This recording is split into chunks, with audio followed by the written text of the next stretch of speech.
Right, we're recording. Okay. Good afternoon. I'm Steve Hook, and I'm the Assistant Director for Learning Disability and Autism and Transition Services in Adult Social Care, Surrey County Council.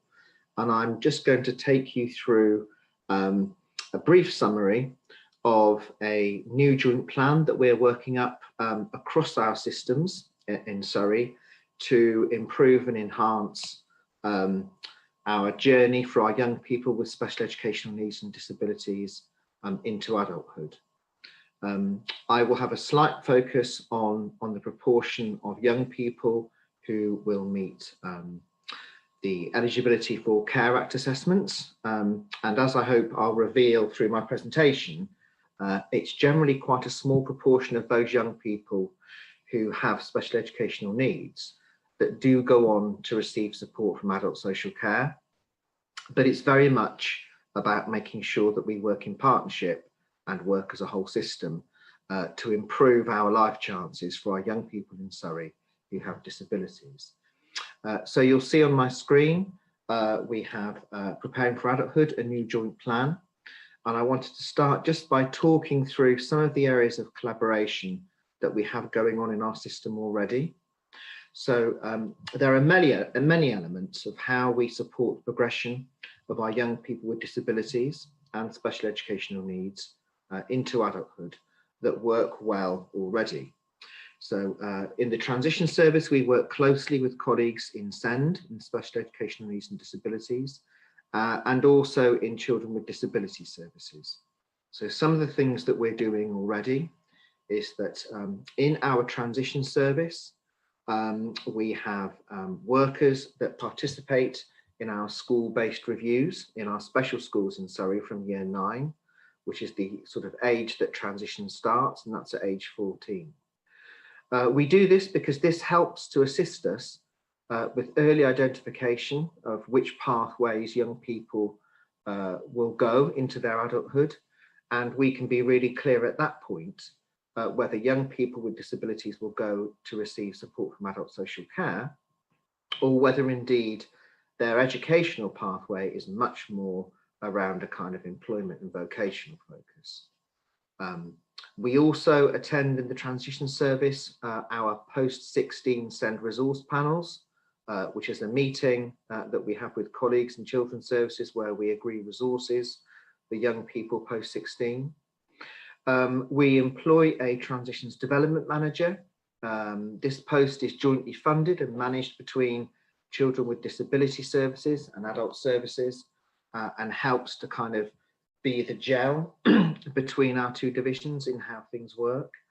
And there is some successful joint commissioning of our social care and educational support into adulthood by both special educational needs and disability services and also adult social care. So for instance, Surrey Choices, which is our local authority trading company in adult social care, provide an excellent supported employment service, and we commission them in adult social care to provide employment support to people with disabilities, with learning disabilities and autism, but also in SEND, we also commission them to provide supported internships for those youngsters that won't get support from adult social care, but do need additional educational and vocational support.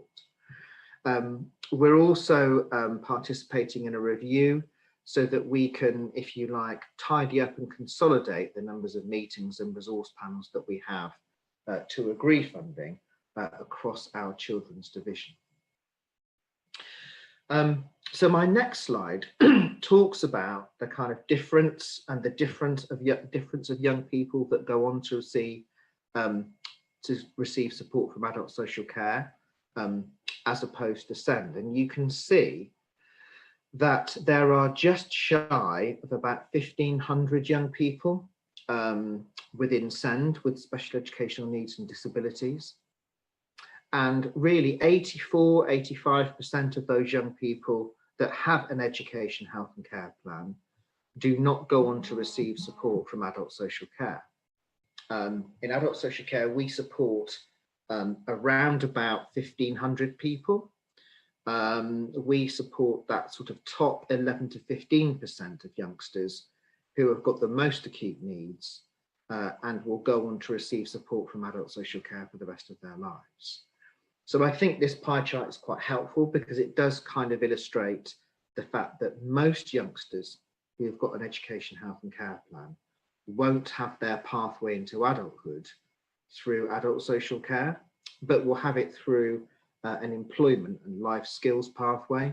And I guess I referenced back to my previous slide where we jointly commission some services for that cohort. So then moving on, as I've said, the pie chart illustrates that 84% of young people are on an employment pathway that won't go on into adult social care. And that's particularly true of youngsters who have got maybe speech and language and communication needs, but don't have a learning disability or cognitive impairment. Most young people with SEND, or with special educational needs and disabilities, don't gain the 5 GCSEs required to follow the A-level or university pathway. And so we need to work together to identify a next steps programme. And for those youngsters, there'll be an employment pathway which provides participants with an overview of available local vocational pathways in Surrey. Within adult social care, we want to try and reduce the numbers of people coming up through transitions who spend their life in institutionalised forms of care, perhaps first of all in residential colleges, which then inevitably can lead on into residential care. We want to focus much more on the needs of the young person and to think really more clearly about what kind of vocational support they need to become a successful young adult in spite of their disability and really building on their strengths. So we are commissioning employment pathways with local partners. I've already referenced Surrey Choices, and there are other employers where we're looking at supported internships and traineeships. And we want to reduce the numbers of people in long-term residential care and increase the numbers of people able to remain in Surrey and in their own homes and be able to participate as part of their community. So as part of this plan, we know that approaching adulthood for young people and parents can often be confusing. And so we want to reduce the complexity and improve the experience of young people coming into adulthood. And we aim to do this by sort of transforming the way that we provide support for that cohort of people. So between us in adult social care and colleagues in special educational needs and disability, and also in children with disability services, we are going to arrive at a new set of principles that's really clear and focuses on promoting independence and the voice of the young people, rather than necessarily a focus on which services that parents and schools may prefer and which they know about. Now, that's not to say that we won't be taking the views and the preferences and the needs of the parents into account, because clearly parents are the key link for the young people and know the young person best. But we really want to try and focus on a preparing for adulthood transformation programme.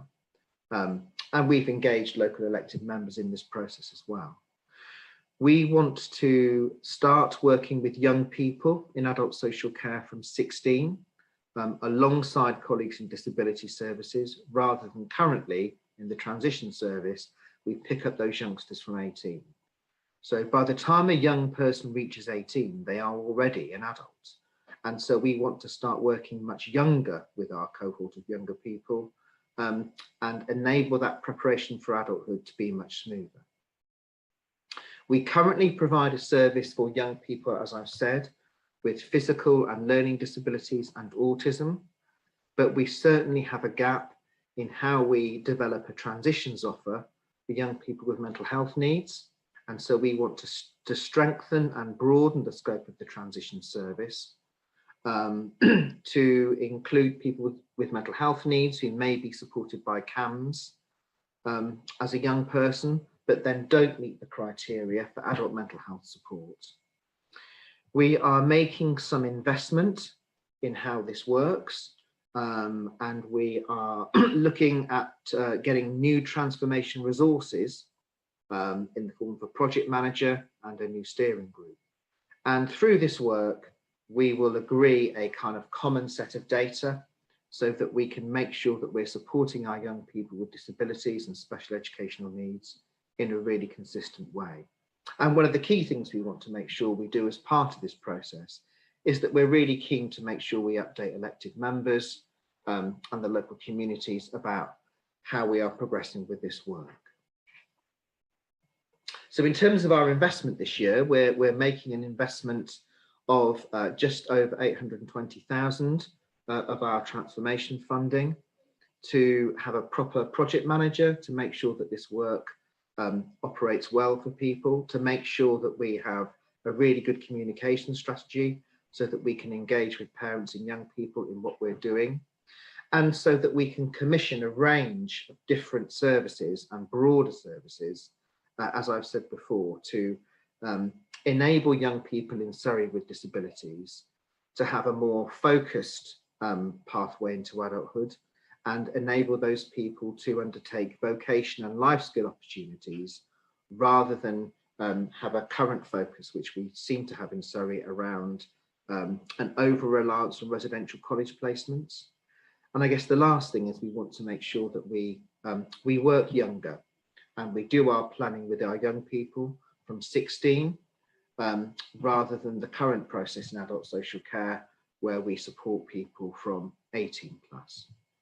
And we aim through our steering group and through our partnership boards to make sure that we share progress around our new plan with schools and parents and those young people in the communities, to really make sure that we give a better offer in Surrey for those young people as they approach adulthood. I've now reached the end of my presentation, so I think I will stop sharing my screen.